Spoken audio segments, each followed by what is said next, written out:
नमस्कार प्यारे विद्यार्थियों। जो भी स्टूडेंट कंपटीशन क्लास की तैयारी कर रहा है उनके लिए क्लास बहुत ही महत्वपूर्ण है। यह क्लास बहुत ही अल्प समय की है, जिसके अंतर्गत करंट अफेयर्स के बहुत ही महत्वपूर्ण क्वेश्चन करेंगे। तो वीडियो को लास्ट तक देखना है। आज का हमारा पहला क्वेश्चन है जो कि वेरी वेरी इंपॉर्टेंट है। आपको इसका राइट आंसर बताना है। हाल ही में United states green building counselling की लिस्ट 2025 में यूएसए के बाहर भारत का कौन सा स्थान मिला है। आपको बताना है हाल ही में United states green building counselling की लिस्ट 2025 में यूएसए के बाहर हुई है, उसमें भारत को कौन सा स्थान मिला है। ऑप्शन ए पहला, ऑप्शन बी दूसरा, ऑप्शन सी तीसरा, ऑप्शन डी चौथा। तो आप सभी को ध्यान रखना है, इसमें भारत को दूसरा स्थान मिला है। ऑप्शन बी इसका करेक्ट आंसर है। अगला क्वेश्चन है हमारा दोस्तों, हाल ही में केंद्रीय राज्य मंत्री जितेंद्र सिंह ने भारत की पहली क्वांटम वैली की नींव कहाँ रखी है। आपको बताना है केंद्रीय राज्य मंत्री जितेंद्र सिंह ने भारत की पहली क्वांटम वैली की नींव कहाँ रखी है। ऑप्शन ए पटना में, ऑप्शन दो अमरावती में, ऑप्शन थ्री कानपुर में, ऑप्शन फोर जोधपुर में। तो आप सभी को ध्यान रखना है, जो जितेंद्र सिंह ने भारत की पहली क्वांटम वैली की नींव रखी है वह अमरावती में रखी है, यानी ऑप्शन दो इसका करेक्ट आंसर हो जाएगा। अगला क्वेश्चन है दोस्तों, हाल ही में केंद्रीय मंत्री शिवराज सिंह चौहान ने दालों में आत्मनिर्भरता मिशन कहाँ लॉन्च किया है। आपको बताना है केंद्रीय मंत्री शिवराज सिंह ने दालों में आत्मनिर्भरता मिशन जो लॉन्च किया है वो कहाँ पर किया है। ऑप्शन ए हरियाणा में, ऑप्शन बी राजस्थान में, ऑप्शन सी महाराष्ट्र में, ऑप्शन डी मध्य प्रदेश में। तो आप सभी को ध्यान रखना है, यह मिशन लॉन्च किया है यह मध्य प्रदेश में किया है। ऑप्शन 4 इसका करेक्ट आंसर है। वेरी वेरी इंपॉर्टेंट क्वेश्चन है दोस्तों। अगले क्वेश्चन की ओर चलते हैं और सभी को इनके जवाब देते चलना है। हाल ही में किस देश में आयोजित बायोफेक 2026 में भारत को कंट्री ऑफ द ईयर से सम्मानित किया गया है। आपको बताना है किस देश में भारत को बायोफेक 2026 में कंट्री ऑफ द ईयर किसे सम्मान किया गया है। ऑप्शन ए जर्मनी में सम्मानित किया गया है, ऑप्शन बी यूएई में सम्मानित किया गया है, ऑप्शन सी जापान में, ऑप्शन डी इटली में। तो आप सबको ध्यान रखना है, जो भारत को यह सम्मान मिला है यह जर्मनी में आयोजित किया गया था, वहां से यह सम्मान मिला है। ऑप्शन ए किसका करेक्ट आंसर है। अगले क्वेश्चन की ओर चलते हैं। हाल ही में नई दिल्ली में हुई पहली ब्रिक्स शेरपा मीटिंग में भारत के ब्रिक्स शेरपा कौन है। आपको बताना है, जो हाल ही में नई दिल्ली में पहली ब्रिक्स शेरपा मीटिंग में भारत के पहले ब्रिक्स शेरपा कौन बने हैं। Option A Divakar Jayant, option B Sudhakar Dalela, option C Ravishankar Chhavi, option D Shatrujeet Singh Kapoor.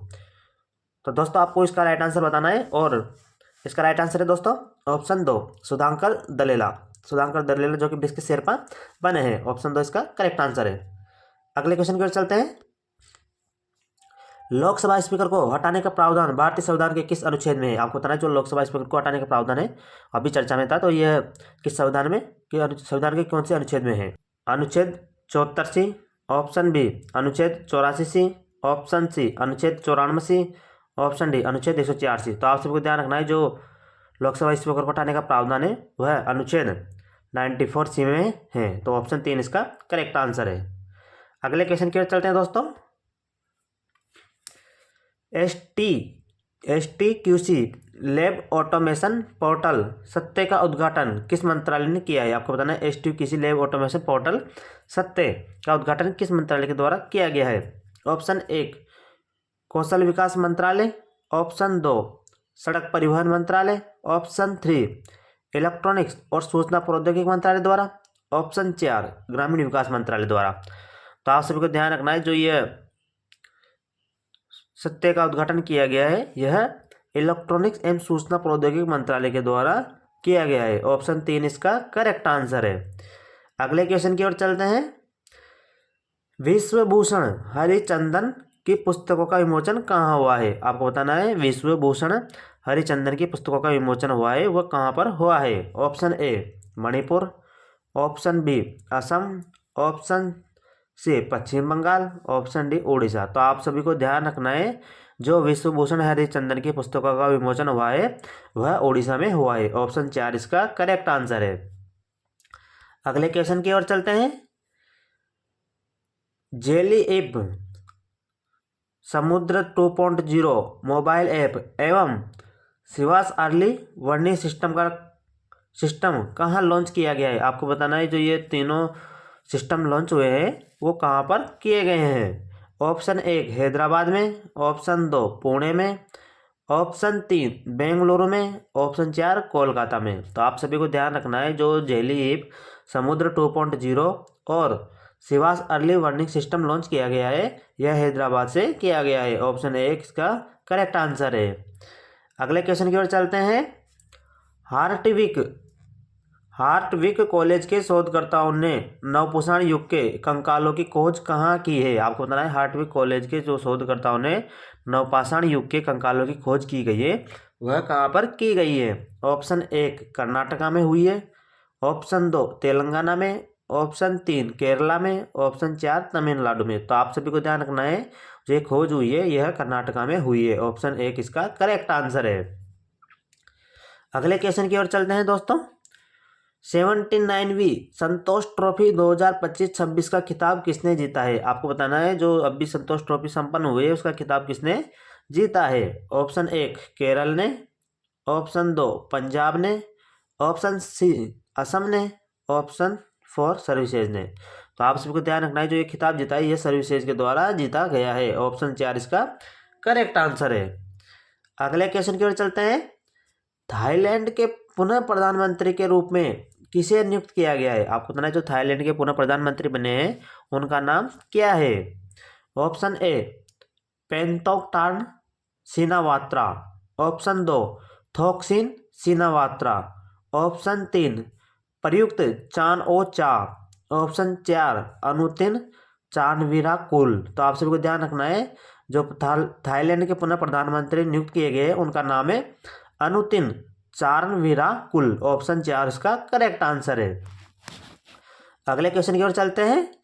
Amravati quantum valley किस राष्ट्रीय मिशन के तहत विकसित की जा रही है? आपको बताना है जो अमरावती क्वांटम वैली किस राष्ट्रीय मिशन के तहत विकसित की जा रही है? ऑप्शन 1 नेशनल क्वांटम मिशन है, ऑप्शन 2 मेक इन इंडिया के थ्रू, ऑप्शन 3 इंडिया AI मिशन के थ्रू, ऑप्शन 4 डिजिटल इंडिया मिशन के थ्रू।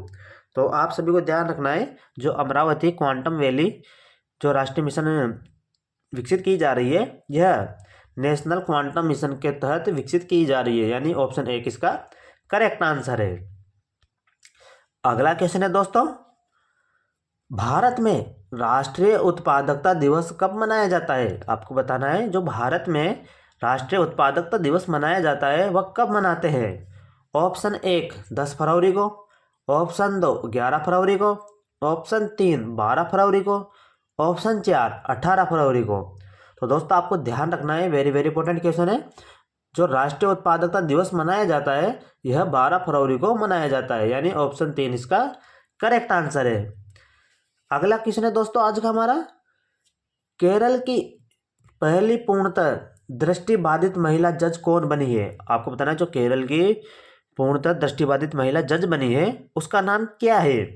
Option 1 Aparna Menon, option 2 धान्या Nathan सी, ऑप्शन 3 अंजलि वर्मा, ऑप्शन 4 स्नेहा नायर। तो आप सभी को ध्यान रखना है उसका नाम है धान्या नाथन सी। ऑप्शन 2 उसका करेक्ट आंसर है। वेरी वेरी इंपॉर्टेंट क्वेश्चन है दोस्तों, आपको इसको ध्यान रखना है। केरल की पहली पूर्णतः दृष्टिबाधित महिला जज बनी है वह धान्या नाथन सी है। अगला क्वेश्चन है दोस्तों। केंद्र सरकार ने हाल ही में किस देश के लिए 175 मिलियन डॉलर का विशेष विकास पैकेज घोषित किया है? आपको बताना है वह कौन सा देश है, वह किस केंद्र सरकार ने हाल ही में किस देश के लिए 175 मिलियन डॉलर का विशेष विकास पैकेज घोषित किया है? ऑप्शन 1 मालदीव के लिए, ऑप्शन 2 मॉरिशस है, ऑप्शन 3 श्रीलंका है, ऑप्शन 4 सेशल्स है। तो इसका राइट आंसर है ऑप्शन 4 सेशल्स। सेशल्स देश के लिए 175 मिलियन डॉलर का विशेष विकास पैकेज घोषित किया है। अगला क्वेश्चन की ओर चलते हैं। अगला क्वेश्चन है एक्सरसाइज मिलन 2026 का आयोजन कहाँ किया जा रहा है? वेरी वेरी इंपॉर्टेंट क्वेश्चन है, आपको इसका राइट आंसर बताना है। जो एक्सरसाइज मिलन 2026 का आयोजन किया जा रहा है वो कहाँ पर किया जा रहा है? ऑप्शन 1 विशाखापट्टनम में, ऑप्शन 2 कोची में, ऑप्शन 3 मुंबई में, ऑप्शन 4 चेन्नई में। तो आप सभी को इसका राइट आंसर बताना है और इसका राइट आंसर है ऑप्शन 1 विशाखापट्टनम में। जो एक एक्सरसाइज मिलन 2026 का आयोजन किया जा रहा है वह विशाखापट्टनम में किया जा रहा है। ऑप्शन 1 इसका करेक्ट आंसर है। अगले क्वेश्चन की ओर चलते हैं दोस्तों। आज का अगला क्वेश्चन है हमारा, एशियन इंडोर एथलेटिक्स चैंपियनशिप 2026 की पदक तालिका में भारत का स्थान क्या रहा। आपको बताना है एशियन इंडोर एथलेटिक्स चैंपियनशिप 2026 की पदक तालिका में भारत का स्थान क्या रहा।